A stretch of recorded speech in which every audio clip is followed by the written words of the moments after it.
오늘은 창세기 15장 1절의 말씀으로 은혜를 나누고자 합니다. 이 말씀은 성경에서 제일 처음으로 하나님께서 두려워하지 말라라고 말씀하신 그 말씀입니다. 처음으로 하나님이 사람에게 두려워하지 말라라고 하셨던 그 말씀인데, 그 대상은 누구이냐면 아브라함입니다. 아브라함. 그런데 이 하나님께서 아브라함에게 두려워하지 말라라고 말씀하신 이 대목, 이 자리가 참 흥미롭습니다.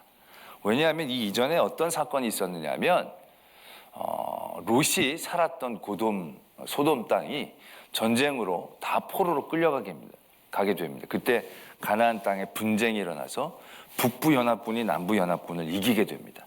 그 남부 연합군 쪽에 있었던 소돔 땅에 있는 모든 사람들이, 롯도 포함된 모든 사람들이 끌려가게 되죠. 그래서 그 소식을 듣고 이 아브라함이 멈추지 않고 바로 그 롯을 구하러 따라가게 됩니다. 그리고 그 전쟁에서 이 아브라함이 승리를 거두고 모든 사람들을 다 되찾아오게 되죠. 그럴 때 이 소돔 왕이 다 가지라고, 어차피 전쟁 이긴 사람이 모든 전리품을 갖는 것이거든요. 그러니까 어떻게 보면 다 가져야 될 게 당연한 거예요. 그런데 이 소돔 왕이 물건은 다 갖고 사람만 자기에게 돌려달라고 이렇게 이제 부탁을 하죠. 그런 부탁에 아브라함이 이 모든 것은 하나님의 은혜이기 때문에 내가 하나도 취하지 않겠다. 나랑 같이 갔던 사람들의 분깃들만 좀 챙겨주고는 다 다시 되돌려 주겠다고. 이 모든 것들이 내가 이 일들로 아브라함이 치부했다는 얘기를 듣고 싶지 않다라고 얘기하면서 정말 멋지게 그 모든 것들을 다 되돌려 줬다라는 얘기죠. 그 직후이다라는 겁니다. 여러분들 생각을 해보세요. 이 아브라함이 굉장히 힘들고 어려운 전투이지만 롯을 사랑하는 마음으로 따라가서 그 지역을 살린 거예요. 그러니까 그 지역에서 아브라함의 위치가 어떠했겠습니까? 엄청나게 존경을 받게 되지 않았겠습니까? 다들 이제 아브라함을 감히 뭐라고 하지 못할 그런 굉장히 존경받는 인물이 되어졌을 것입니다. 어떻게 보면 어디를 가도 다들 아브라함을 지켜 세우고 또 위해주는 아마 그런 상황이었다라는 얘기죠. 굉장히 좋은 상황이라는 겁니다. 그 이전까지만 해도 솔직히 아브라함이 정처 없이 사람들의 사례에 껴 있었죠. 솔직히 두려워할 때는 그 이전에도 더 여러 번 있었을 것입니다. 흉년을 만나서 애굽으로 내려갔을 때, 그때 애굽 왕에게 자기 아내를 빼앗길 뻔했을 때 얼마나 두려워했겠습니까? 근데 그때 하나님이 이 아브라함을 찾아가서 두려워하지 말라라고 얘기하신 게 아니에요. 롯과 땅을 나눌 때에도 롯은 좋은 땅으로 갔어요. 아브라함은 이제 굉장히 척박한 땅으로 가게 된 거예요. 그 척박한 땅으로 가게 될 때 호기롭게 나누긴 나눴지만 이 땅에서 내가 이제 어떻게 살아갈지 막막할 수도 있는 상황이죠. 어떻게 보면 그때가 더 두려워해야 할 때였다라는 것입니다. 근데 하나님은 그때 아브라함에게 두려워하지 말라라고 나타나신 게 아니라 오늘 15장 1절에서 이후에 아브라함에게 나타나셔서 두려워하지 말라라고 말씀하고 계신다라는 것입니다. 과연 이 아브라함에게 있는 두려움의 이유는 뭘까? 두려움의 내용은 뭘까? 라는 궁금함을 갖게 됩니다. 그 두려움은 어떻게 보면 어제 우리가 살펴봤던 여호수아가 직면한 두려움보다는 강도가 세지는 않았을 것입니다. 굉장히 앞에 압도적인 그러한 대상들, 문제들 앞에 막 두려워서 떨게 되어지는, 그래서 하나님이 두려워하지 말아라, 강하고 담대하라, 이런 상황은 아닐 것입니다. 그런 문제가 있어 보이진 않지요. 그러나 어떻게 보면 그 두려움 못지않게, 아니 그 두려움보다 더 심각하게 주변의 삶의 상황이 나쁘지 않음에도 불구하고 두려움을 느낄 수밖에 없는, 굉장히 심연에서부터 올라오는 진다시 그를 짓누르는 두려움이 아브라함에게 있었다라는 것이죠. 어떻게 보면 기뻐하고 즐거워하고 모든 사람들이 주는 존경들을 누릴 그 시기에 그런 모든 것들을 무력화시키는 그러한 두려움이 이 아브라함에게 있었다라는 것이죠. 그 두려움의 실체는 그 뒤에 나타나죠. 아브라함이 이르되 주 여호와여 무엇을 내게 주시려 하나이까? 나는 자식이 없사오니 나의 상속자는 이 다메섹 사람 엘리에셀이니이다 라고 말하고 있습니다. 이 말씀에서 느껴지는 느낌이 있지 않습니까? 하나님 내게 무엇을 주시려고 하십니까? 이 말은 어떻게 보면 하나님 뭘 주셔도 제가 맛이 별로 없을 것 같습니다. 뭘 내게 주셔도 내가 그렇게 큰 기쁨은 없을 것 같습니다. 내가 뭐 또 받고 싶은 게 특별히 없습니다. 어떤 이런 느낌으로 다가오게 된다는 거죠. 왜? 내게는 자식이 없습니다. 내게는 자식이 없어서 내 상속자가 없어요. 그래서 내가 뭘 받아도 그게 그렇게 큰 의미가 없는 거예요. 내가 받아도 그게 그렇게 오래 가지 않는 거예요. 그냥 이 엘리에셀이라는 나의 종에게 모든 게 고스란히 가는 거예요. 내가 누리고 내가 얻게 되어지는 것을 의미하는 게 아니라는 거죠. 그러니까 뭘 가져도 내가 가진 것처럼 여겨지지 않게 되어지는, 내가 뭘 살아도 내 것인 것 같이 여겨지지 않는 것 같은, 아무런 의미가 없어지는, 어떻게 보면 지금 이 아브라함이 직면하고 있는 가장 큰 두려움은 소망이 없는 두려움, 소망이 없는 삶이라는 그 두려움, 그 일에 이 아브라함이 빠져 있다라는 것을 보게 된다라는 얘기죠. 전쟁에서도 이겼어요. 굉장히 어려운 전쟁인데 이겼어요. 많은 물질을 가질 수 있었지만 다 포기하고 하나님의 영광을 돌렸어요. 얼마나 뿌듯하고 얼마나 기쁘고 얼마나 스스로를 자랑스럽게 여길 수 있겠습니까? 그러다가도 순간적으로 에휴, 이러면 뭐해? 이런 삶의 자리를 만나게 된 거죠. 사람들에게 내가 존경받으면 뭐해? 이거 뭐 다 지나가는 거고, 이거도 내가 아무것도, 이거 내가 다 먹을 수 있는 것도 아니고, 내가 여기 곡식, 내가 이거 다 내가 밥을 해서 먹을 수 있는 거, 내가 다 고기 잡아 먹을 수 있는 것도 아니고, 내가 금은 보화가 있다 할지라도 그것을 내가 다 깔고 자는 것도 아니고, 아유, 내가 자식이 없는데 뭘. 그러니까 모든 삶의 자리를 한숨으로 바꿔놓는 그런 소망이 없는 삶의 자리에 이 아브라함이 빠지게 됐다는 얘기죠. 그때 하나님이 이 아브라함을 찾아가 주십니다. 그리고 말씀하십니다. 두려워 말라.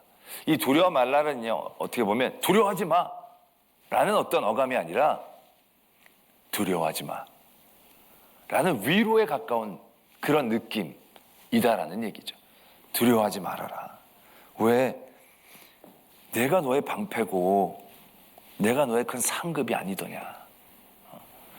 너가 지금 모든 일에 소망을 잃고 절망하고 낭망하게 되어지는 그런 모든 삶의 어떤 의미를 잃고 길을 잃고 그냥 주저앉아 있는 이런 자리들, 즐거운 것도 없고 맛있는 것도 없고 재미있는 것도 없는 이런 무미건조한 이런 삶의 자리에서 있는 너, 그 이유가 뭐냐? 너는 지금 아무런 소망이 없기 때문에, 뭔가 바라보는 게 없기 때문에, 받아도 기쁜 게 없기 때문에. 그런데 봐라, 내가 너의 기쁨 아니냐, 내가 너의 소망이 아니더냐. 하나님이 이렇게 말씀하고 계시는 것이죠. 그런 아브라함은 처음엔 잘 알아듣지 못하죠. 왜? 그의 소망이 없는 이유에 그는 계속 잡혀 있으니까요. 내가 자식이 없는데 뭘 주시려고 합니까? 그냥 나는 엘리에셀에게 주고 말겠죠. 내 삶이란 게 다 그렇게, 내가 죽 써서 진짜 개 주는 게 뭐 그 정도까지는 아니더라도 내가 애를 써봐야 뭐 저 엘리에셀에 주고 말릴 건 아니겠습니까? 그때 하나님께서 말씀하신다는 거죠. 내가 너희 집에서 이 길린 이 사람이 상속자가 아니라 네 몸에서 상속자가 나게 하겠다. 그리고 그를 이끌고 바깥으로 나가셔서 별을 보게 하십니다. 무별을 보게 하십니다. 그리고 내가 너희 자손을 이 별처럼 많게 하겠다. 이렇게 말씀을 주십니다. 근데 그때 6절에 보면 아브라함이 여호와를 믿으니 여호와께서 이를 그의 의로 여기시고 라고 적고 있습니다. 아브라함이 여기서 하나님을 믿었다라는 게 얼마만큼 어느 정도로 믿었는지는 잘 모르겠습니다. 그는 어떻게 보면 이것을 온전한 믿음으로 보기는 어렵습니다. 왜냐? 이 15장 이후에 16장에 바로 이 아브라함이 하갈을 통해서 이스마엘을 낳는 일들을 하거든요. 그러니까 이때 믿음을 아주 제대로 이해했다라고 보기는 어렵습니다. 그러나 그럼에도 불구하고 하나님이 아브라함이 자기를 믿은 것을 의로 여겨주셨다. 이건 어떻게 보면 하나님이 아브라함이 자기를 믿게 된 것들을 통하여 그를 칭찬하시고 그를 의롭게 생각해 주신다라는 의미라고도 생각할 수 있지만, 어떻게 보면 더 작은 의미로 아브라함이 별을 보면서 소망하게 되었다라는 것을 의미하는 거죠. 그의 모든 삶이 절망 가운데 있었다는 거죠. 절망까지는 아니더라도 뭔가 진듯이 소망할 수 없는 그런 자리들로 그를 다 붙잡아 놓은 거죠. 근데 그에게 하나님이 별을 보여주신 거예요. 그리고 약속해 주신 거예요. 약속. 내가 너희 자손이 별처럼 많게 해주겠다. 지금 애가 한 명도 없는데 저 별, 무별, 저 은하수가 떠있는 밤하늘의 별을 본 적이 있겠죠. 진짜 별이 많잖아요. 그것처럼 에이 어떻게, 이게 아니라 아브라함이 그 별을 보면서 맞아요, 그러실 수 있게 소망하게 되었다라는 얘기죠. 하나님의 약속은 자기 삶의 지금 현재와 거리가 멀지만 이 소망이 없는 삶의 자리에서 아브라함이 소망하게 되므로 그의 모든 절망과 두려움의 자리에서 한 발자국 나아가게 되어지는 모습들을 보게 되어진다는 거죠. 그리고 나서 하나님께서 그 아브라함을 의로 여기셨다는 거예요. 아브라함을 더 사랑하시고 아브라함을 더 위로해 주셨다. 어떤 아브라함을 평가한다라기보다는 아브라함을 더 품어주셨다라고 보는 게 맞죠. 그 다음에 아브라함 얘기합니다. 그 이 땅을 다 주신다고 하셨는데 뭐 더 확실한 증표가 없겠습니까? 아브라함이 가졌던 이 소망의 약속에 대한 더 확신을 갖기를 원한 아브라함의 어떠한 근성이 생겨난 거죠. 이전까지는 별로 크게 뭐 하고 싶은 것도 열심히 내고 싶은 것도 없는 그런 무기력한 절망, 소망이 없는 자리에 빠져 있었던 아브라함이 다시금 소망함을 갖게 되면서 하나님에게 다시금 이렇게 아주 또 적극적으로 묻는 거죠. 여호와여, 내가 이 땅을 소유로 받을 것을 무엇으로 알겠습니까? 조금씩 살아나는 아브라함을 여러분들은 보고 계신다는 거예요. 그리고 나서 아주 유명한 언약식을 하나님과 아브라함이 행하게 되는 것을 보게 됩니다. 짐승을 반으로 쪼개서 하나님의 불이 왔다 갔다 합니다. 이거는 약속을 안 지키면 이 짐승처럼 되겠다는 아주 확실한 언약이거든요. 하나님께서 그런 확실한 언약을 아브라함에게 주신다라는 것입니다. 어떻게 보면 이 뒤에 이스마엘을 낳는 일들도 모든 것들이 절망 가운데 포기했던 아브라함이 조금씩 되살아나가는 어떠한 모습, 그 모습의 한 부분일 수도 있다라고 받아들이게 되어지는 대목이다라는 거죠. 이러한 모습이 뒤에 또 한 번 나오게 되는 것을 발견하게 됩니다. 창세기 26장 24절에 보면 이번엔 이삭의 얘기입니다. 이삭이 거기로부터 브엘세바로 올라갔더니 그 밤에 여호와께서 그에게 나타나 이르시되 나는 내 아버지 아브라함의 하나님이니 두려워하지 말라. 내 종 아브라함을 위하여 내가 너와 함께 있어 내게 복을 주어 내 자손이 번성하게 하리라 하신지라.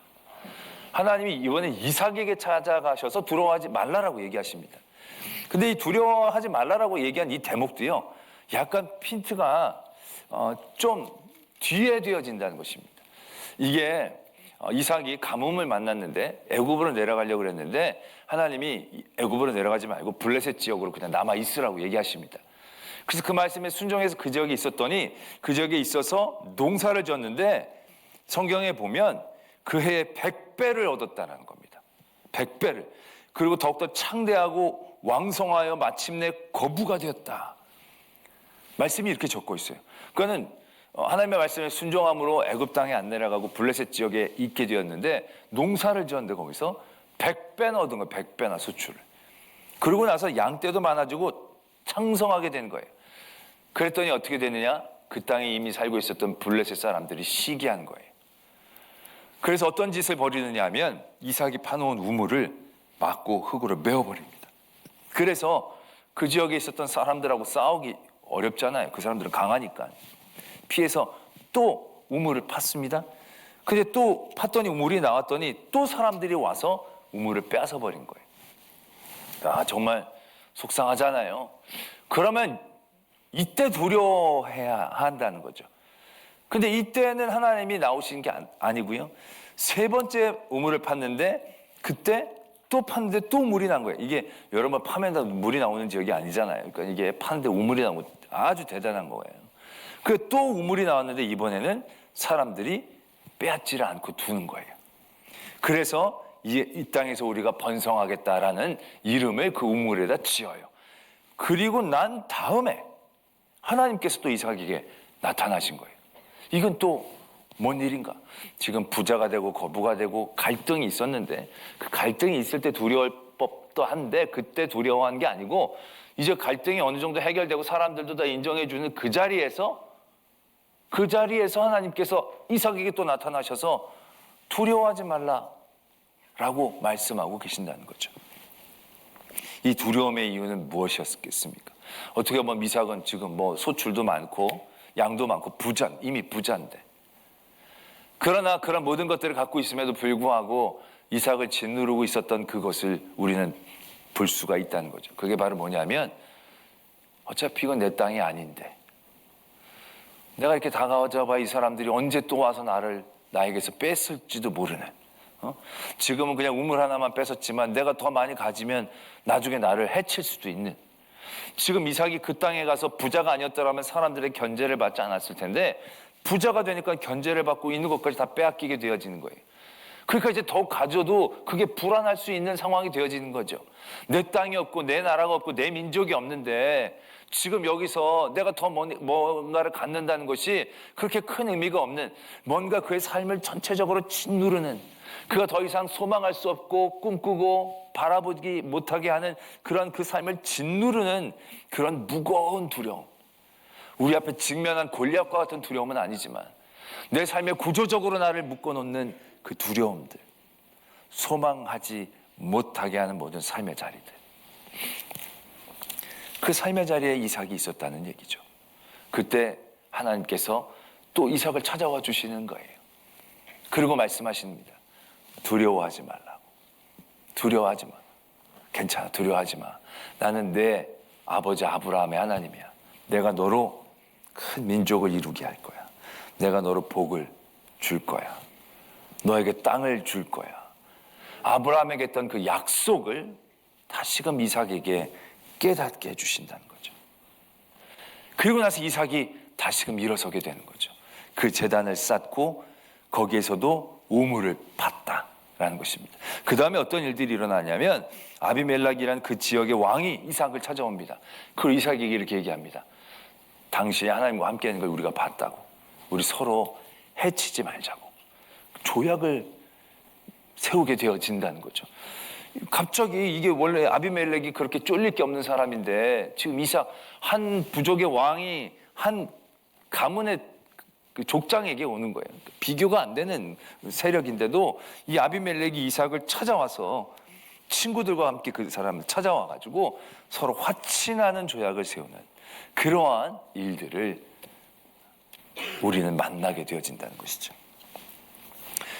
우리가 해결해야 할, 이겨야 할 두려움, 그건 골리앗과 같은, 가나안 땅의 어떤 민족과 같은 그러한 두려움의 이유들도 있을 것입니다.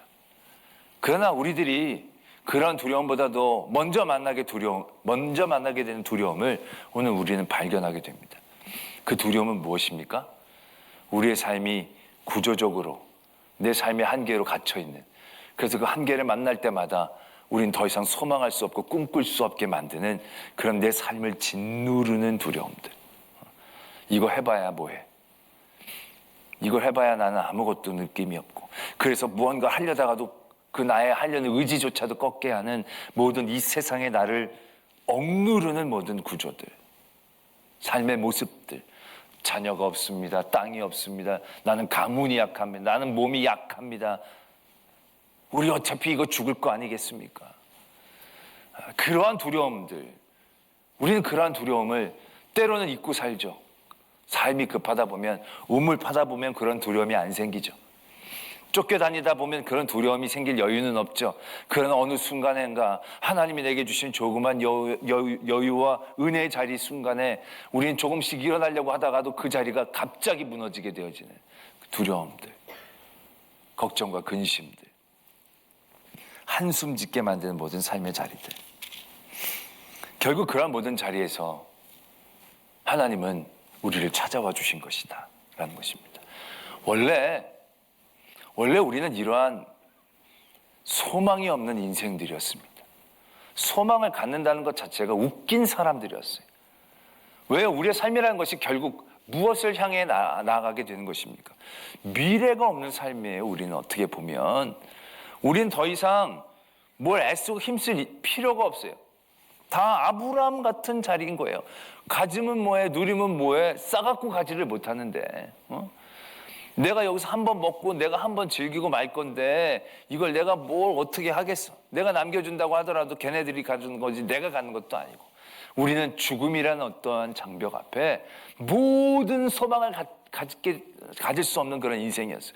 뭘 하다가도 아유 죽을 건데, 그 생각 하나면 다 짓눌릴 수밖에 없는, 그래서 뭔가 꽉 막혀있는 곳에서 갇혀서 뱅뱅뱅뱅 도는, 그래서 그 순간 그것을 깨닫게 되어질 때 모든 것이 의미가 없게 되어지는 그런 낭떠러지의 절벽 끝에 서 있는 그런 인생들이었을 뿐이다라는 것이죠. 우리에겐 소망이 없거든요. 왜? 미래가 없거든요. 왜? 우리는 죽음을 앞두고 있는 이들이니까. 왜? 죄로 인해서. 죄로 인해서 우리는 소망 자체가 없는 인생이었어요. 한두 발자국 더 나간다고 하더라도 내가 저지른 모든 죄는 더 이상 나에게 뭘 갖지를 못하게 한다는 거죠. 그 죄는 더 이상 내가 누리지 못하게 한다는 것이죠. 우리의 죄는 우리로 꿈꾸지 못하게 한다는 거죠. 바라보지 못하게 한다는 거죠. 그러한 구조적인 두려움 가운데, 아니 구조적인 실체에 두려워 살 수밖에 없는 존재들이었다라는 얘기죠. 그런 우리들에게 하나님께서는 찾아오신다는 거죠. 그리고 우리에게 약속해 주십니다. 오늘 이 아브라함과 이삭에게 그 두려움에 눌려있는, 그 알지 못하는 그런 두려움에 막연하게 소망을 잃고 있는 그들에게 하나님은 약속을 주시는 거죠. 내가 너를 복되게 할 거야. 자손을 별처럼 많게 해줄 거야. 솔직히 그들의 삶의 자리에서는 그거 안 보여요. 상상이 안 돼. 그려지질 않아. 그러나 이건 그냥 꿈이 아니거든요. 약속이거든요. 약속. 하나님께서 반드시 지켜주시겠다라고 얘기하시는 그 약속. 그 약속은 내가 지금 바로 그것을 누릴 수 없을 수도 있어요. 그러나 내가 누리지 못한다고 받지 못하는 것이 아니기 때문에 주님이 주시는 그 약속의 순간부터 우리는 꿈꿀 수 있는 거예요. 소망할 수 있는 거예요. 한숨이 기쁨이 되어지는 자리를 만나게 되는 거예요. 눈물이 찬양이 되어지는 자리를 만나게 되는 거예요. 그러한 힘과 은혜, 그것이 예수 그리스도의 그 약속으로부터 우리들에게 주어진 놀라운 은혜이다라는 얘기죠. 그것이 우리가 이 세상을 살아갈 때 모든 두려움 가운데에서 우리를 일으켜 세울 수 있는 유일한 꿈이고 소망이다라는 사실들을 오늘 우리는 깨달아야 한다는 것입니다. 그것은 아브라함 때부터, 하나님이 택하신 아브라함 때부터 일찍이 시작되어진 하나님의 약속이다라는 얘기입니다. 그 약속은 예수 그리스도를 통하여 우리에게 확증되어졌고 지금 이 시대를 사는 우리들에게도 유효하다라는 것을 우리는 분명히 알아야 한다는 것입니다. 이 땅에, 특별히 대한민국의 지금 이 시대에 많은 젊은이들이 꿈을 잃고 있다라고 얘기들 합니다. 소망할 수 없는 삶을 산다라고 합니다. 그래서 헬이란 이름까지 붙이면서 우리의 삶에 하면 뭐해? 돈 모으면 뭐해? 집도 못 사는데, 뼈 빠지게 이래서 모아가지고 집 사는 게 불가능한 시대가 되어질 때 우리는 구조적으로 눌려있는 두려움 가운데 있는 것이죠. 이렇게 많이 벌면 뭐함? 일확천금에만 꿈꾸게 되어지고, 그것도 안 되면 포기해서 그냥 하루하루 소확행 하면서 그냥 하루하루의 즐거움을 사는 것이 굉장히 큰 가치인 것처럼 우리가 생각하게 만드는. 그러나 하루하루 즐겁게 사는 것 좋습니다. 그러나 그렇게 즐겁게 살다가도 어느 순간 문득 아휴, 이게 안 나올까요? 젊어서 내가 하루하루 여행 다니면서 사는 것도 하루 이틀이지 나중에 50, 60이 돼가지고 나이가 다 먹었는데 그때도 다니려고 했더니 건강도 없고 돈도 별로 없고, 그런 생각을 해보면 갑자기 어휴, 그런 생각 안 드십니까? 내가 지금 아둥바둥하지만 이렇게 해봐야 내가 뭘, 어휴, 우리 애들을 보면 우리는 어떻게 그럭저럭 살았지만 얘들은 앞으로 어떻게 살아가나? 어휴, 한숨이 우리의 평소에 숨이 되어버리는 시대를 우리가 살고 있지 않나요? 뭐 소망이 없어요. 소망이 없는 시대. 우리가 지금 굶습니까? 추워 떱니까? 바로 죽게 생겼습니까? 골리앗이 있습니까? 그런 것도 아닌데 알게 모르게 나를 짓누르는 그 아주 가벼운 것 같으면서도 무서운 두려움들, 작은 것 같으면서도 끈질긴 두려움들, 그리고 굉장히 치명적인 두려움들. 그 두려움 앞에 하나님은 오늘 우리들을 이렇게 부르신다는 거죠. 두려워하지 말아라. 내가 너와 함께한다. 너에겐 영생의 소망이 있다는 거죠. 돈이 없어도, 건강이 없어도, 물질이 없어도, 세상에서 명예가 없어도 우린 꿈꿀 수 있는 거죠. 약속이 있으니까. 예수 그리스도만 믿으면 영생을 얻고 하나님의 나라에 들어갈 수 있는 그 놀라운 때를 볼 수 있으니까. 우리 자녀들, 얘네들 어떻게 사나 한숨 짓지 마십시오. 여러분들도 부모님들이 다 한숨 지면서 살았던 분들입니다. 그러나 지금 이렇게 살아있지 않습니까? 부모님이 여러분들을 키워주신 거지만 부모님만으로 될 수 없는 길이었죠. 하나님께서 함께 하셨잖아요. 우리 아이에게 한숨을 져야 되는 딱 한 가지 이유가 있다면 믿음이 없을 때 한숨을 져야 됩니다. 아유, 저거 어떡하나. 돈으로 얼마나 가겠어. 힘으로 얼마나 가겠어. 지가 즐거워하는 걸로 얼마나 가겠어. 근데 믿음이 없으면 어떡하나. 우리가 정말로 걱정해야 될 것 딱 그거 하나. 약속을 붙잡지 못할 때. 약속이 없는 민족이 가장 불행한 민족입니다. 약속을 받지 못한 사람들이 가장 두려움 가운데 살아야 될 사람들입니다. 왜? 그는 아무도 보호해 줄 사람이 없는 거거든요. 우리의 삶의 자리에서 이 아브라함, 15장의 아브라함에게 짓누르는 이 두려움, 그 두려움의 자리에 오늘 하나님은 우리를 위로하십니다. 두려워하지 말아라. 내가 예수 그리스도를 보내시기까지 너를 사랑하지 않았느냐.